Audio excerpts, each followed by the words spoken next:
ഇന്ന് പൂരിയായിരുന്നു. പൂരിയും കിഴങ്ങ് മസാലയും മുട്ട ബുൾസയും.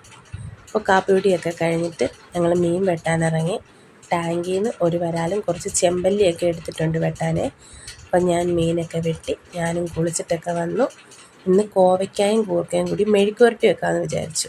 അപ്പോൾ കോവയ്ക്കയൊക്കെ അരിഞ്ഞു, കൂർക്കയും എല്ലാം അരിഞ്ഞു, മെഴുക്ക് പുരട്ടിക്കുള്ളത് അടുപ്പത്ത് കയറ്റി. അപ്പോഴേക്കും അമ്മ എത്തി. അമ്മ തൊഴിലുറപ്പിന് പോയേക്കുമായിരുന്നു. പിന്നെ മീൻകറിയുടെ കാര്യങ്ങളെല്ലാം അമ്മയാണ് നോക്കിയത്. അമ്മയുടെ സ്പെഷ്യൽ മീൻകറിയായിരുന്നു. തേങ്ങ അരച്ചാണ് മീൻകറി വെച്ചത്.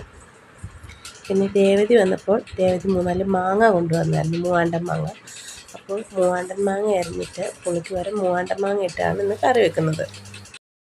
അച്ഛൻ ഉച്ചയ്ക്ക് ഉണ്ണാൻ വന്നപ്പോൾ തേടുകൂരി വാങ്ങിച്ചുകൊണ്ട് വന്നേ. അപ്പോൾ ഞാനതെല്ലാം വെട്ടി വെച്ചു. നാളത്തേക്കാണ്. ഇന്ന് വരാൽ കറിയുണ്ട്, പിന്നെ ചോറൊക്കെ ഉണ്ട്. ചോറൂണൊക്കെ കഴിഞ്ഞ് വൈകുന്നേരം ആയപ്പോൾ കട്ടനിട്ടു. കട്ടൻ്റെ കൂടെ ഒരു വാനില കേക്കും കഴിച്ചു.